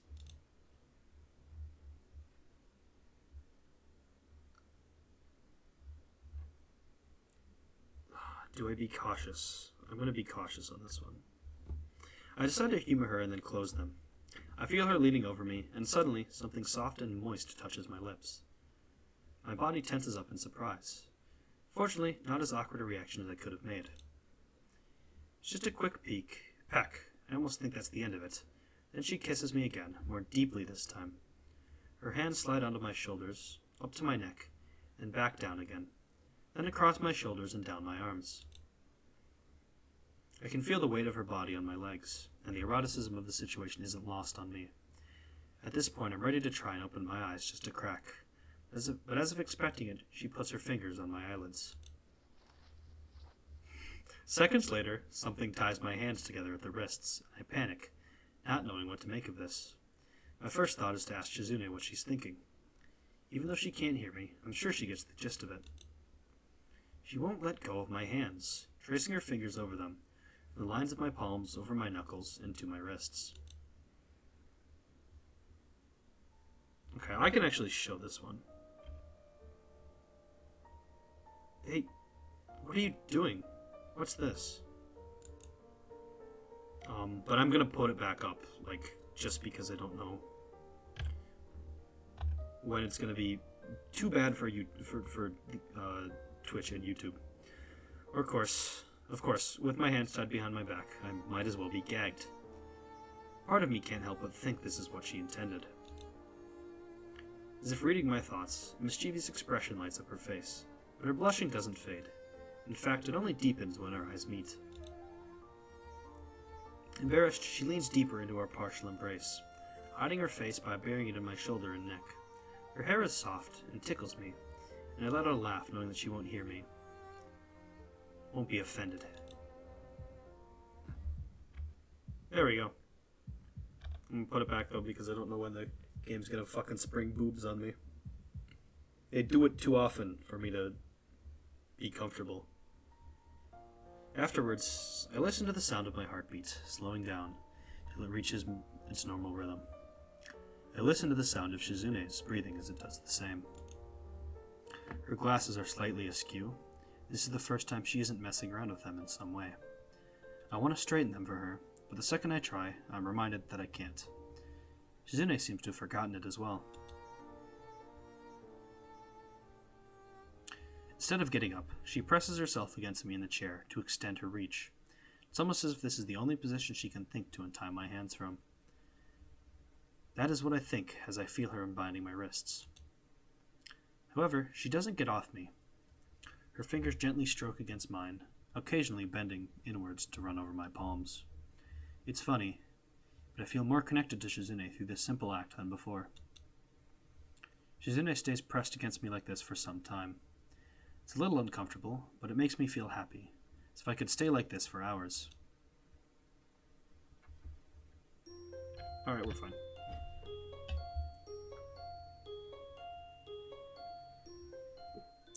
The bondage scene, yes. That is...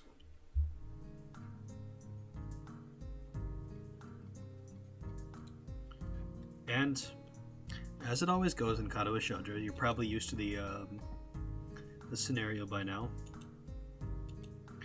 There's some conflict after that happened.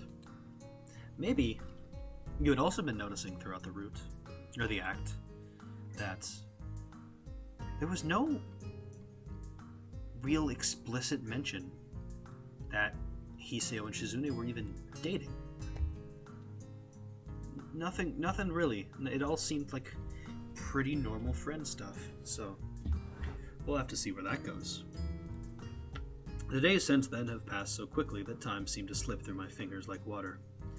Every time I've tried to talk with Shizune, she's been out running errands or with Misha. I feel as if she's avoiding me. I'm not surprised. Of course it bothers me, but I think the way she's acting seems pretty natural. Then again, it's not like I've been through this before.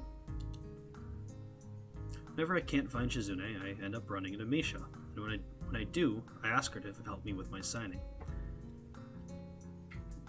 However, she always ends up squirming out of it. We're leaving after today, so I'm determined not to let her escape this time.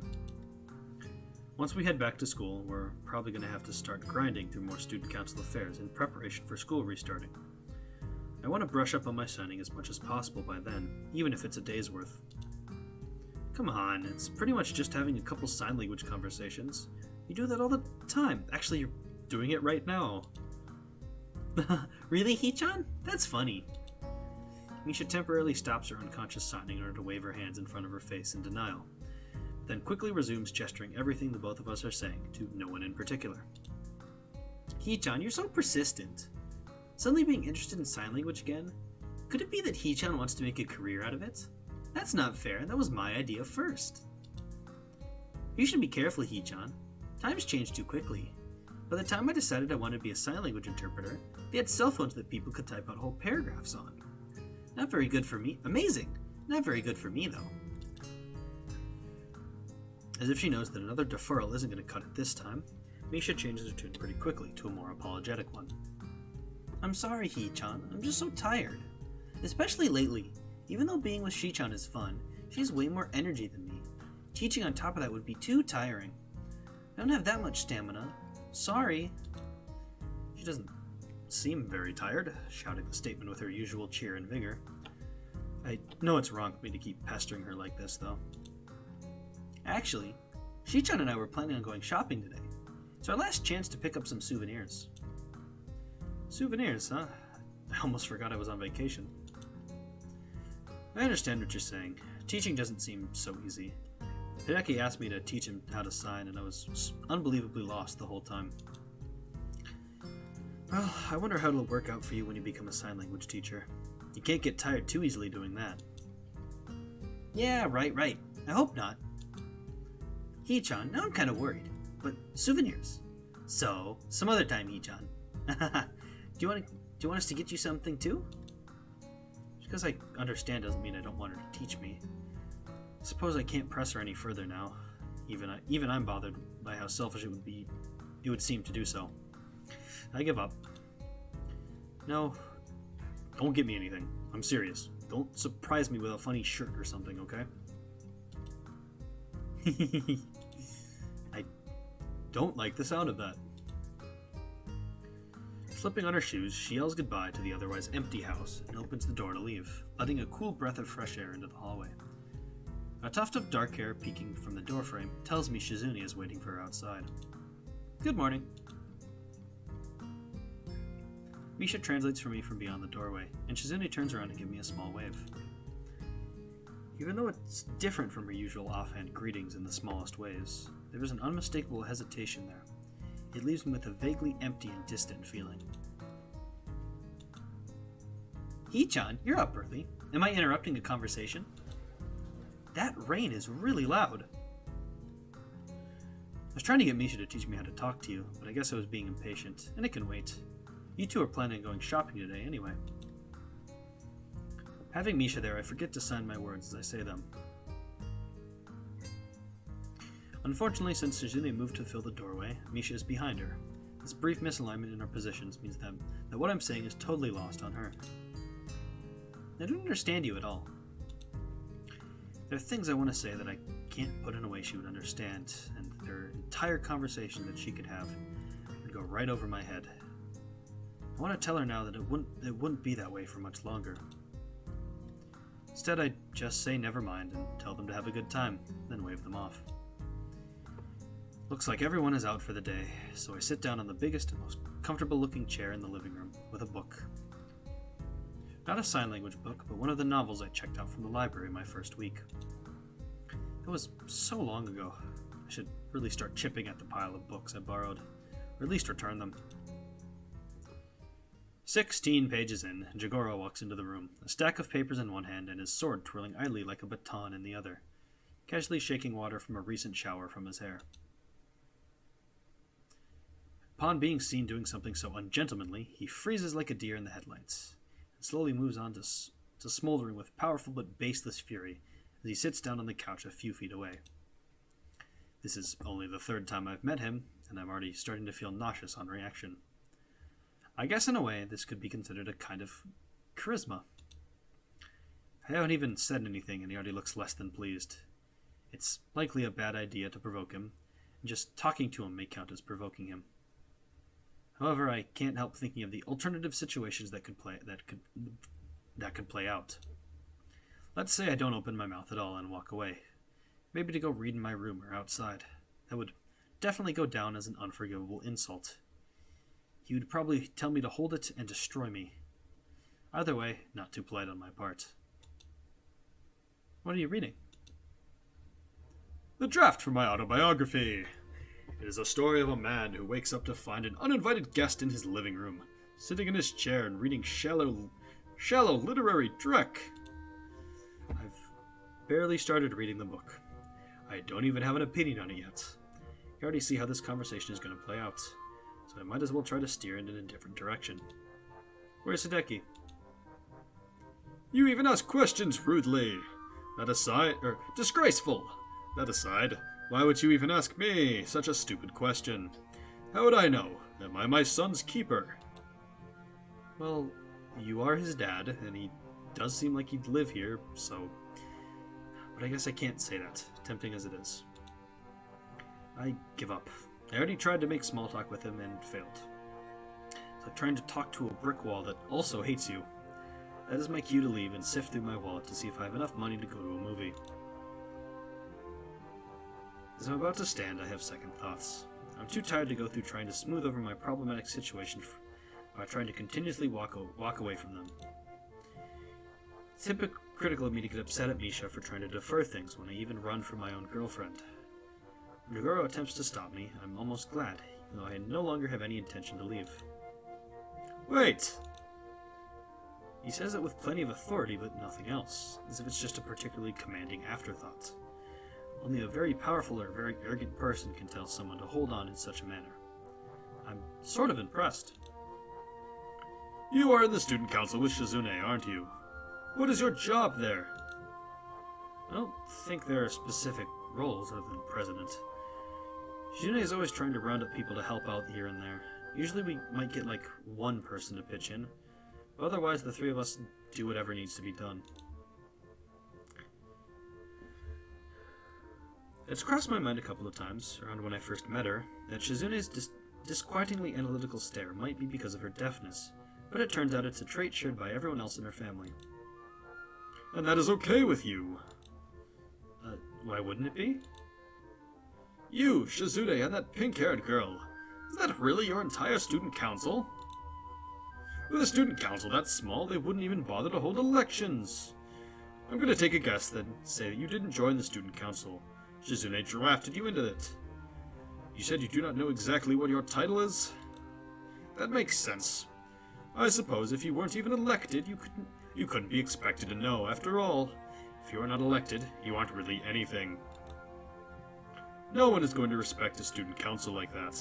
An unelected body of 3 people trying to scrounge up the equivalent of temp workers? He's turning more British, but I don't want that. It must be a sorry school if 3 kids having a tea party can handle every issue. How small does this have to do with anything? If the student council gets things done, isn't that enough? It's not just a game, either. Maybe you should actually come to the school one day. If you get there on the right days, you might even be able to see what Shizune is able to accomplish. Do you think I have so much free time I can afford to waltz over to your boondocks and watch my daughter's feats of self-aggrandizement? I have never been more disgusted in my life. What you're saying is they might as well not have a student council, but the fact remains there is one. And Shizune got elected to it, and for her it isn't a meaningless position. In fact, she works very hard for it. You sound like someone who voted for her. No, I wasn't there for that. Ah, you didn't even vote for her. Well, besides that, why didn't you ask Hideki about this? Shizune has wanted to be a high school student council president since middle school. She would have him read all her practice speeches, wasting his time. For what reason? This whole time, he hasn't even looked up from thumbing through his manuscript. It's getting increasingly frustrating. Because it isn't a game. We don't run the school, but it's not like we're just playing at it and not taking it seriously. I wonder if it's so wrong to not be a purist. I have been to your school. Really? The students there. I already think of about a million things he might say, and I'm preparing for my heart to sink on hearing any of them. It's funny, they're probably things I've thought before. They don't even have cleaning duty. That was not what I expected at all. He's also wrong. They do. I should know. I get to skip out on it since I'm in the student council. The concept of being wrong confuses Jigoro. I should take this opportunity to go on the attack. It's really odd that I'm thinking this way about a simple conversation. Sounds like the last time you were there was really some time ago. You can leisurely write memoirs, you can talk to Shizune now and then. Don't you think she has stuff she's proud of? That's how young people are. We have things to be proud of. If you're writing an autobiography, you should get that. Such an opportunity, and I blew it. I don't know how I was expecting him to react. Maybe introspectively, but Jigoro only grows angrier by the second. As he does, he also seems calmer in a way, more sure of himself and in control.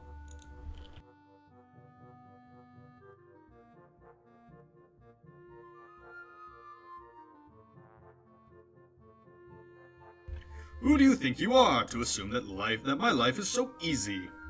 You haven't even read my biography, yet you are able to tell me how I should handle all my affairs, including dealing with my own daughter? You could never understand. Even if I were to get up from this couch, walk over to you right now, and punch you in the forehead with brass knuckles with a condensed edition of my life story on them, leaving my biography imprinted in your face, you would not understand. For 12 years, Shizune did not even talk to me, even though I hired multiple tutors and interpreters of all sorts for her to try and get her to become normal. It isn't as simple as you think it is. If she does not want me to If she does not want to bother with me, then fine. I assume that is normal. When was the last time you talked to your parents? It has been a while, and I feel ashamed. Or so that he caught me then. And how easily I could have dropped my parents a phone call or sent them an email. Or even a letter, and I haven't. This knowledge only makes me feel more ashamed. I thought so. If I wanted to see my parents, I couldn't. This is different. They weren't that far from her. It's one train ride away. That is enough. No means no. You are very persistent. If only it was about something that mattered. I can see what you may have learned from my daughter aside from that, and how to backtalk people. Is that it? The answer is yes. I wasn't this persistent or argumentative before meeting Shizune and Misha. After all, prior to meeting them, I'd just experienced a small death. It's a mystery as to why I refused to join the student council in the first place. Possibly it was from trying to get away from their nagging so much that I was able to get my energy back. It's a cute idea. Think about why I'm still here. Arguing with Jigoro is pointless, yet I think I almost looked forward to it. And he's right. I cannot understand him. Even if I did, he wouldn't care. I'm a louse that crawls on a whale. Wholly insignificant. He has a confidence that I don't have. Shizune does, and it could be that reason why I'm here now, in an almost shouting match with her father.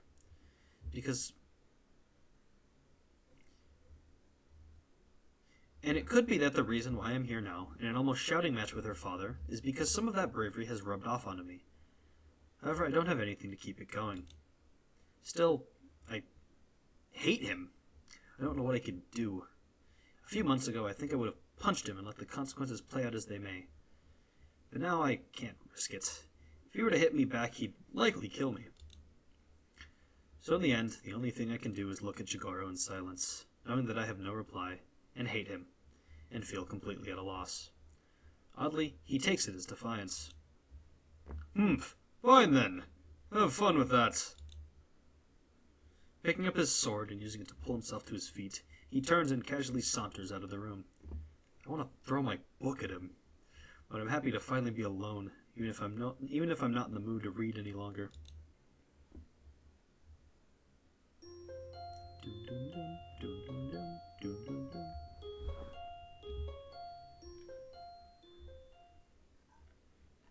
I'm sad there's going to be no more opportunities to Jigoro. I love doing his voice. It was really fun. Alright. Yes, here. Just double check that I have my... Yeah. 4 saves. Our return trip to the school keeps getting delayed in one way or another. Shizune and Misha come back so late that there's no use even leaving, and I end up staying another day. The morning after, we miss the train by a single minute, and the next 2 don't arrive. We missed the 4th train because I wandered off to get a drink in the meantime. Shizune wasn't very happy about that. By the time I finally get back to my room, I feel so tired, even though I spent most of the ride back sleeping. I can't say it's only because of today. This seems like a familiar symptom of traveling. It's not the first time it's happened. If no one has beaten me to it, I could do a thesis on it. Maybe get in a medical journal. Returning from a trip syndrome. Not very creative. I fall asleep before I can think of a better name. A loud knock on my door wakes me up only a few hours into my nap. I'm annoyed because I had just been in the middle of a dream that I can't remember, having been woken up in the middle of it, but I'm sure it was a good one. I briefly wonder who it could be, but it's not like I get many visitors. So I'm sure it's Kenji. I hope he's just rolling out the welcome wagon and not going to hit me up for money again. If that was the case, I'd almost be touched. Not touched enough to fight off the urge to roll over and go back to sleep, though.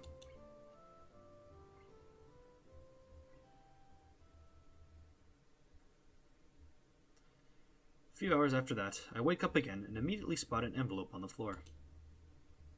Must be something that came in the mail while I was away. That Shizune's in Misha's department, so I wonder if they dropped by to give it to me. Maybe someone filled in for them in their absence and told Kenji to pass it along. Oh, it's back. Later this time, but it's back. When I pick it up, any remains of sleepiness in me instantly vanish. Even if the name of the sender wasn't on it, I would have known whom it was from by looking at the envelope itself, realizing why it looked so familiar, by recognizing the delicate handwriting addressing it. It's from Iwanako. At first, I can't believe it. It would be too hard for her to track me down if she wanted to. It wouldn't be too hard for her to track me down if she wanted to. Of course, I hadn't thought that she would want to. She was maybe my girlfriend for all of 5 seconds. After that, we barely spoke to each other. It would be too easy to put this leather away somewhere and forget about it. Part of me wants to do that, but throw it away unread. Why I want to do these things, I don't know. It would be easy to do them. Easier than to read it. Slitting the envelope open with the tip of a pen, I'm surprised at the length of the letter I'm surprised by the length of the letter that spills out.